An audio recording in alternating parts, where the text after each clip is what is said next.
Beth already kind of introduced me a little bit. So yeah, so as Beth said, I mean, I've been spending like the last 30 years or so planting trees, cutting down trees, looking after trees in all manners of ways, that whether that's orchards, woodlands, hedgerows, and so on. So and I love it, you know. So it's I can't think of anything more enjoyable than being out in all weathers and working with trees, you know. So that it's a really rewarding thing to do. And I give advice to landowners on that sort of thing as well. And some of it I've been asked to share with you now, as like from your particular perspective as local councillors. So let's get started. So here's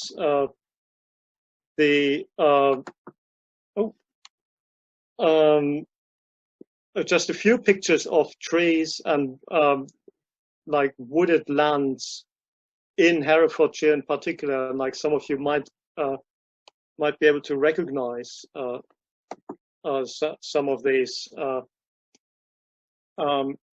things that you see there on the top right. I mean, that's Queen's Woods, beautiful like woodland run by the Herefordshire Wildlife Trust. Below that, we've got Croft Castle. And on the left, that's just an aerial shot, kind of looking north towards Hereford, with the bow of the River Wye. And there's like just a few, we see quite a few of the features that kind of make Herefordshire special in terms of tree cover, you know. So there's like orchards here, there's some riverbank woodland there, and there's also some of like the street and farm trees you see, and the hedgerows that, of course, we've got plenty of in this county.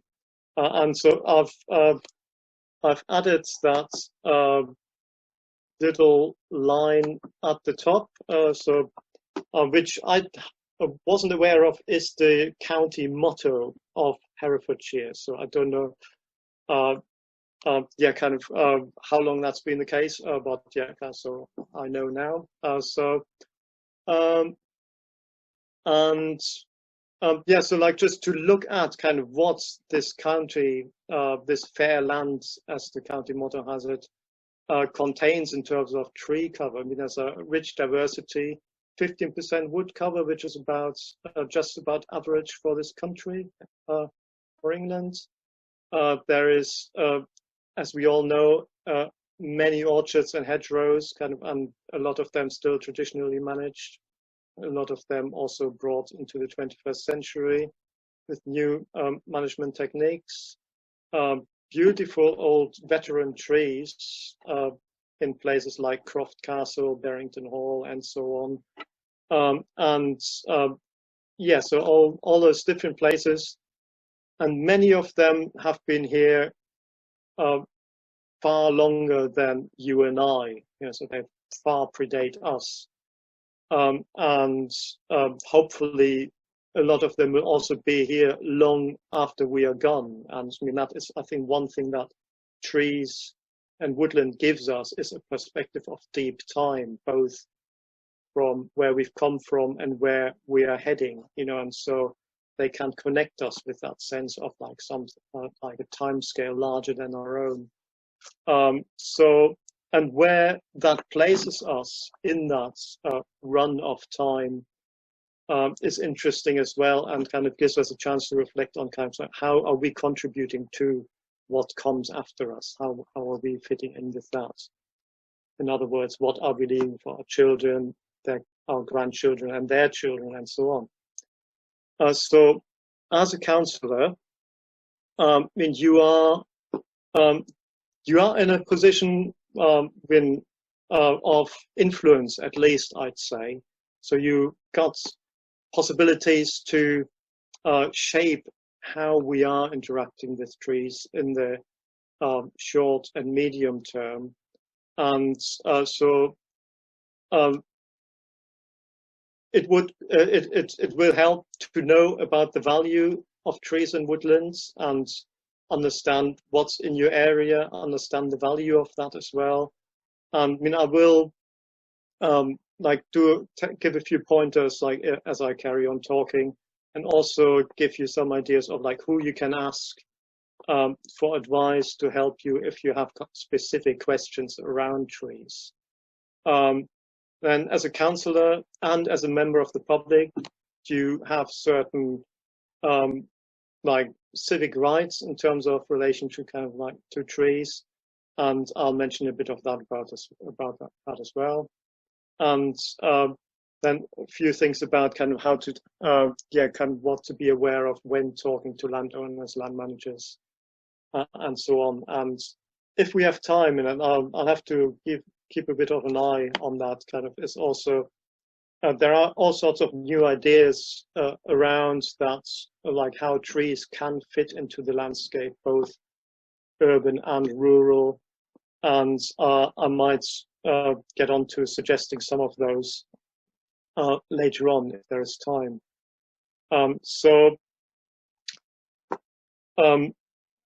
I like to break up the presentation with a few images of trees and woodland, just to make it a bit more like atmospheric as well. I mean, I think all of us kind of have a particular reaction kind of when walking into a wood or into a treed landscape. And I mean, this is one very close to my doorstep. And I mean, I took this picture just literally last week on one of those misty, frosty mornings. And I love the atmosphere that like that particular piece of land has in this sort of weather. So trees, they create an atmosphere. They also literally create the air that we breathe. We all obviously know that. And they produce food. They produce wood, timber, fuel, all sorts of produce. And they are, of course, somewhere where wildlife lives as well. I mean, this is young orchard. You see a couple of pear trees here and like a hazel bush. And then, of course, that bit of woodland behind it that's already ahead of it. So we can think about planting trees or like managing, maintaining trees for like a lot of different reasons. So I mentioned the various types of production already. Amenity and aesthetics, you know, just like the physical and mental well-being that we can get from being in the open air, surrounded by these kind of beautiful beings, really. And then also we can consider kind of who else lives in and with those woods, from insects, birds, to other wildlife. And then issues of flood defense and erosion control. Trees hold soil together, trees build soil and make sure it doesn't get washed away in like the increasingly heavy rains we get, and kind of the increasing flash floods we are getting as well. So trees along rivers and on slopes have particular key roles to play in that scheme.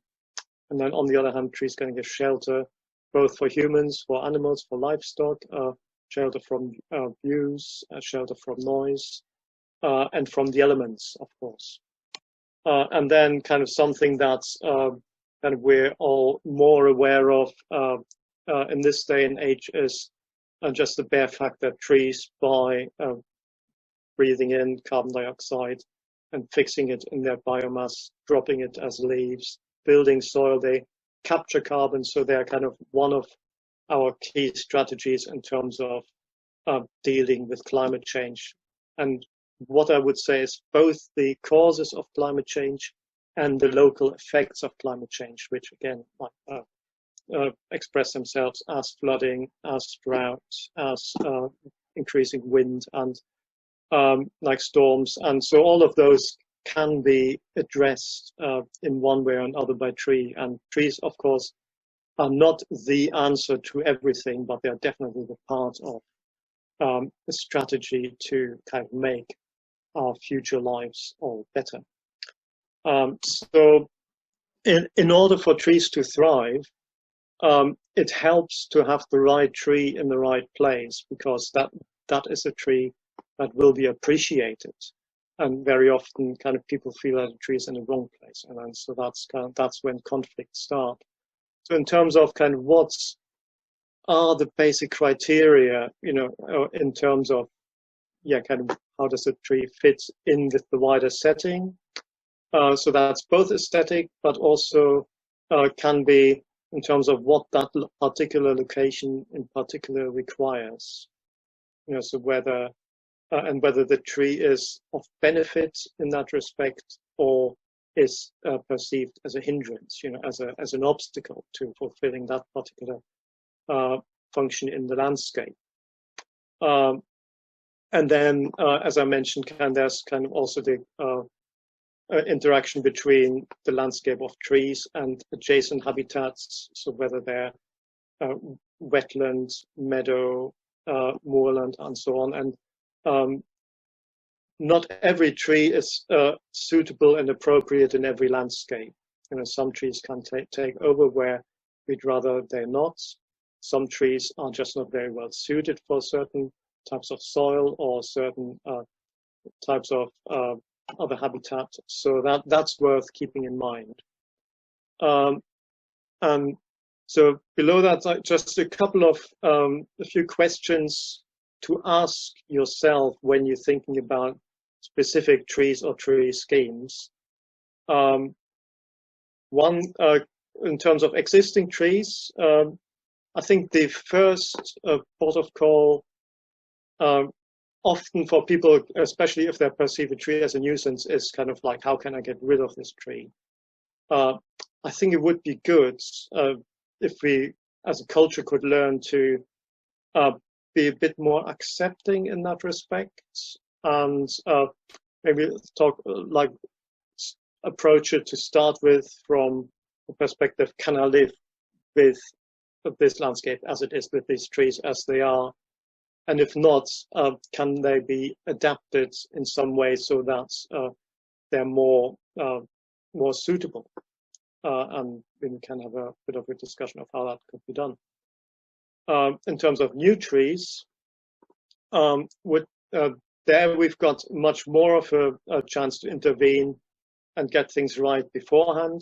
So asking ourselves, how do these new trees, how would they fit in with the criteria mentioned above? And that will help us to select the right types of trees in the right size, of the right size and in the right location. So, and sometimes just a few meters of left or right will make a big difference. Sometimes just choosing a slightly different tree will make a massive difference in the long run. So being aware of that in the beginning is good, and getting the right advice if necessary. Which brings me on to, who is out there in order to support you in your decision making? A great local network is there's a national network of tree wardens. There is a Herefordshire-wide network, and in this presentation, I've put in a link that you can click that will lead you to their website. So when we share the presentation afterwards, you'll be able to follow that up. Some of you may already have tree wardens in your parish, and then that's great. So great to involve them in any decisions that affect trees, anything that is important there. If you don't have a tree warden at the moment in your parish, then it would be well worth getting in touch with the Herefordshire network and just finding out whether they will be able to run a training day, because they do that every so often, and are happy to bring on new tree wardens also through mentoring schemes from existing ones. So those are possibilities. Then in terms of trees and especially the wildlife aspects of them, the Wildlife Trust, it's not only running like landmark centers like Queenswood or Bodenham. They also are quite happy to give advice on a particular land and its wildlife value. In our place, we've had them outside to do a dormouse survey, and they've been very helpful with that. So they have access to many experts in whether you need to talk about bats, about, as in our case, dormice, or like amphibians, whatever, you know, so they probably know somebody who can help you with that. Then if it comes to planning matters, then the county tree officer is a good person to contact, and they will they'll be able to talk you through the procedures there. We'll have a little bit of a look at that in later on in this presentation. And specific advice for planting trees and managing trees, the Woodland Trust is very good. Has got very good materials on that. And again, I've put a link here in the presentation. And the ins and outs of felling trees, planting trees, and so on, and also like various grant schemes to go with that, planning woodland as well. The Forestry Commission is a good place for all that. And then finally, the Tree Council, again, a source for all sorts of like marvelous information on trees. So those are a few of the networks that you can use as sources of advice and recommendations. So just another little breather. A nice woodland, again, near where I live. That's actually to the east of our house. So one thing I love about this is that in winter, when the easterly winds blow, then it's a real godsend just to have that bit of wind shelter there. And it's a nice mix of conifer and broadleaf. There's some Scots pine, there's black poplar in there as well, some massive black poplar just out of the picture. And then like the Lombardy poplar at the left. So a nice mix of broadleaf and conifer, and again, space for all sorts of wildlife within that. And the neighbor's fields has sheep in it some of the year, and the sheep, they get a chance to shelter under there if it rains, if it storms, you know, so they've got a bit of a shelter space there as well. Back to so how to work with trees in your position as councillors. I mean, one thing that is well worth doing in terms of like finding out what you've got in terms of like the tree, you know, kind of the wealth of trees in your locality. Tree survey is a great thing you can do. If you haven't done that yet in your parish, then it's I mean, people will have opinions about trees, and so a tree survey will get responses almost certainly, and what you will find out is what people care about, kind of what trees are dear to people's hearts, and also if there are any particular issues around trees that, you know, kind of are always worth having on the radar, you know, so I'm like being aware of. And a tree survey doesn't have to be much more sophisticated than that to start with, you know, just finding out what the trees, the important trees in the locality are, and what the important issues around trees are. And that will give you a good starting point in terms of just like forming a coordinated response around these questions. Because as follow-on steps, what you can do is checking on the Herefordshire database if the important trees are already protected, and if they're not, then it would be within your power to propose additional protection, and I go into that a bit further. And another thing that you can consider is to feed the information about trees and the value of that is placed on those trees by the people into your neighborhood or parish plan. So that would be another possibility. So in terms of protecting trees, like the main vehicle for that in this country is tree preservation orders. So they can protect individual trees, groups of trees, or whole woodlands, depending on what you've got. And from like uncontrolled interference of all manner of things, like as you see in this list. So what trees can receive a tree preservation order? It's a very broad category, and it can include all sorts of things. And I mean, there's some, if a tree is in a conservation area, it automatically has a tree preservation order on it. If it's part of a triple SI or a national nature reserve and so on, again, it will automatically have that protection placed upon it.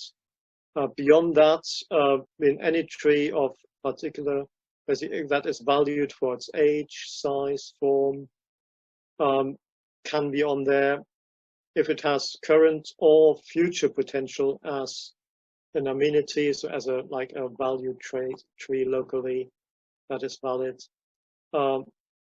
And it's also important to think about how it contributes to the wider landscape. If it's like a landmark tree that people see from a great distance, so that will give it a certain value and contribute to the character of the area. So in terms of how to go about placing tree preservation orders, anyone can request a TPO, so any citizen, and as a councillor, you have the same right as anybody else, of course. The decision will be made by the planning authority, so by, in this case, Herefordshire County Council, and the prime consideration will be the amenity value. So, and that is basically to say how much value it is by, if you can provide evidence that it has a value to local people, then that will basically be the basis of that decision.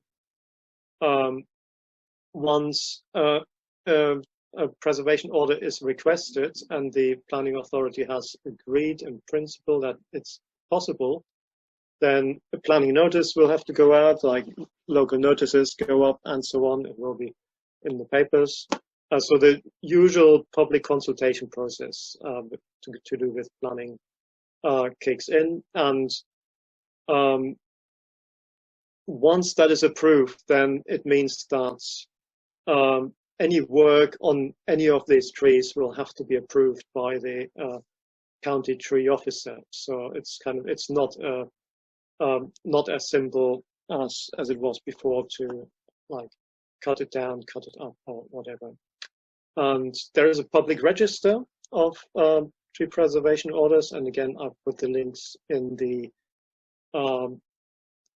presentation here, and I've also put the link for the full guidance around tree preservation orders in here, in case you want to have a closer look at that. And yeah, so it is good to know a little bit more about that if trees are, basically if you're looking into that a bit closer.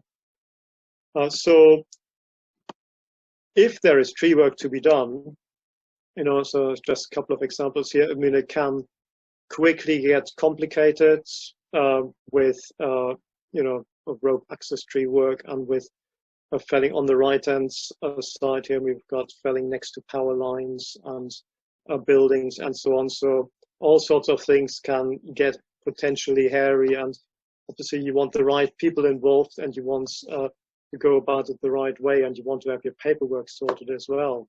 Again, as a councillor, you'll be aware of that. The one thing is that, just like as an aside, kind of the picture on the right reminds me that if there's work to be done on trees around power lines, obviously that's kind of specifically, kind of particularly potentially dangerous. So it can't just be any old tree surgeon. The power companies have their own contractors, so that they will call out to do that sort of work. So any of those sort of work, the first port of call is the power company, that's local to you. But yes, in terms of kind of the legalities around felling, kind of any trees of like a substantial size will need a felling license. And substantial size is smaller than you think. I mean, it starts at 8 centimeters, like that's 3 inches. You know, so that's the size of your middle finger. That's not very fat.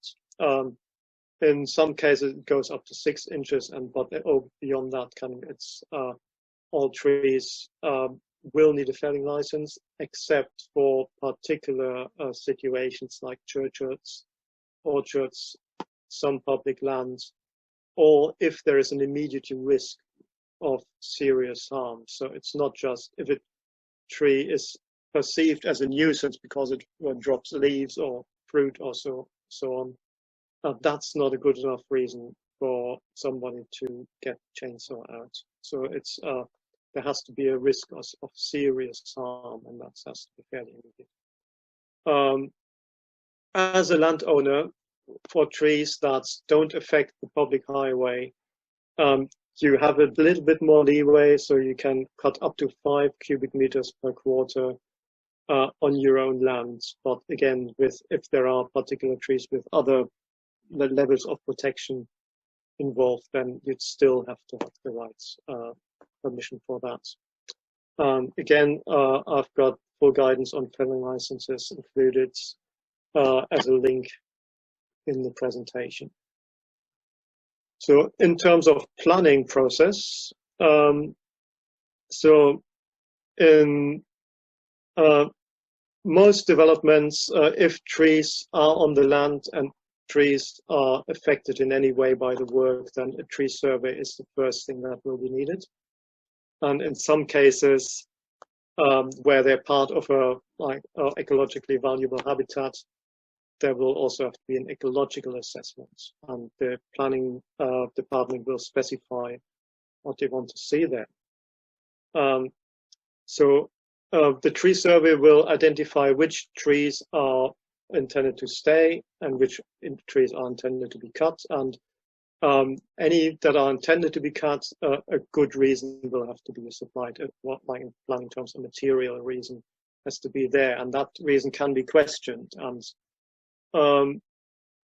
I guess that might be one of your roles as a local councillor. If trees that are felt that you are aware that they are of local value, then you can like scrutinize the reason that is given for felling those.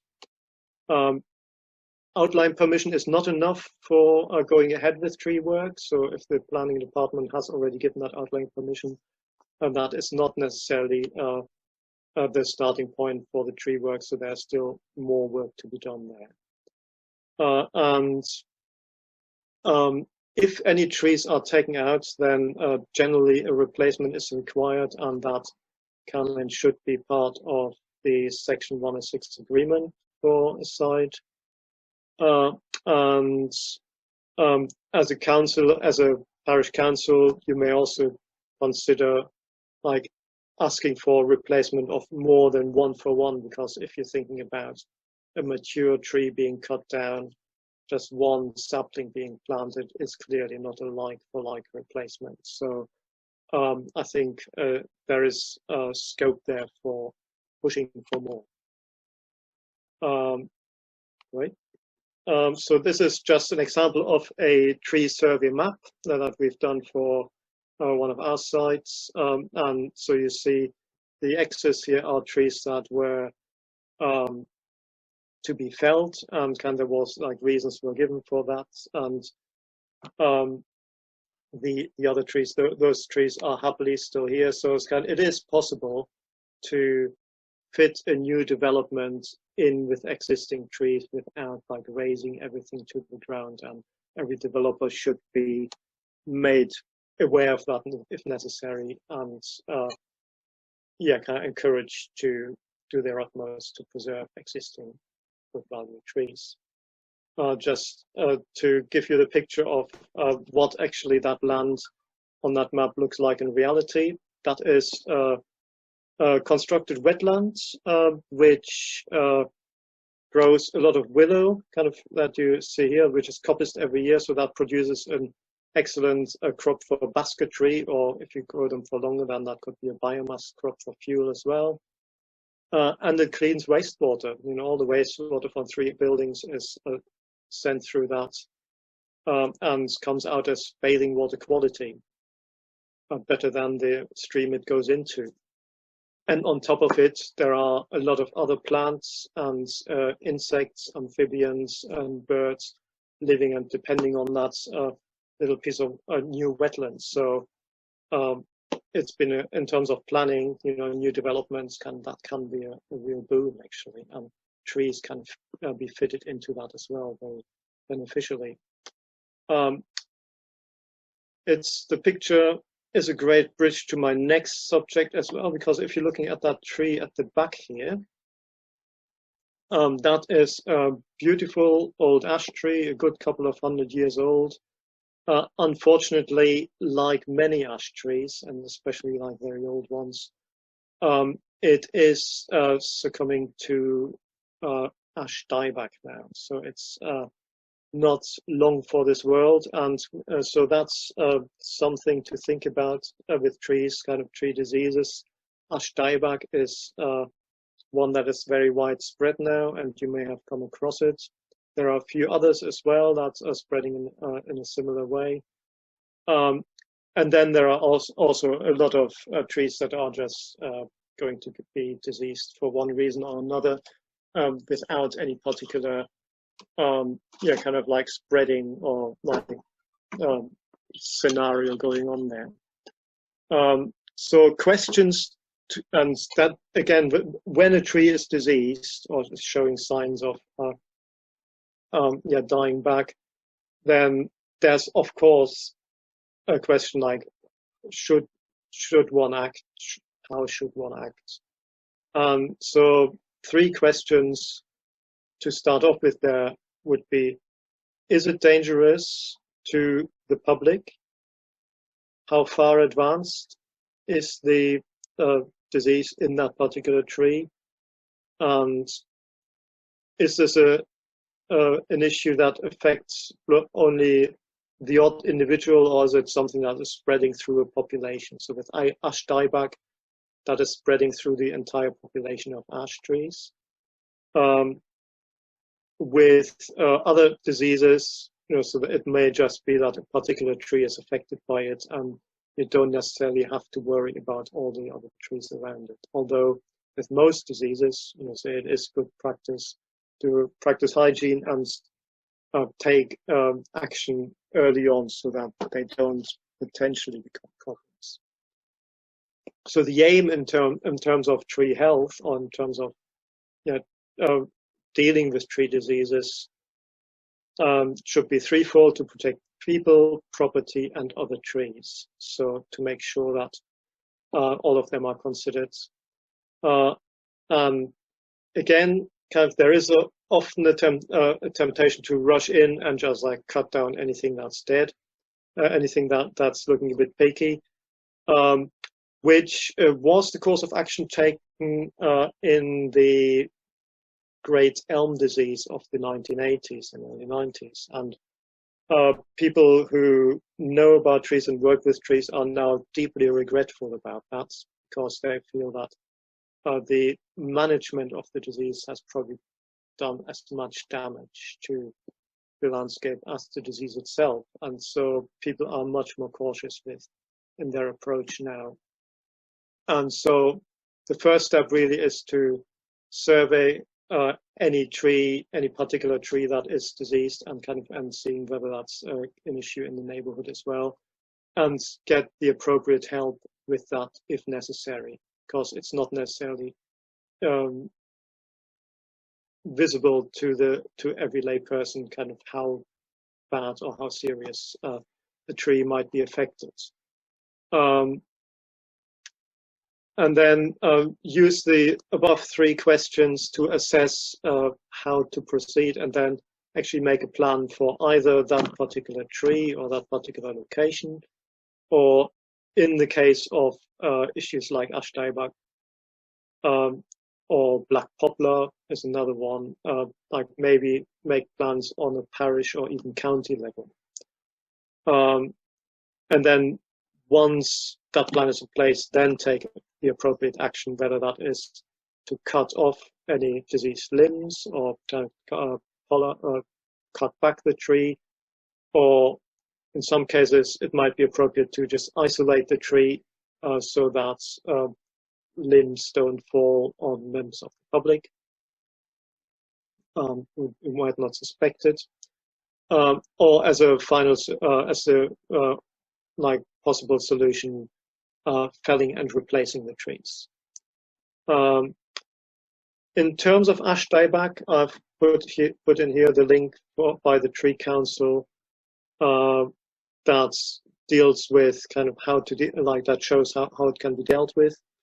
And another question, I don't know whether there's any Herefordshire county councillors in the talk tonight. I'd be interested to hear whether there is anything like a county-wide action plan of action on ash dieback, because there are useful templates for producing that sort of thing, which I again would be happy to share.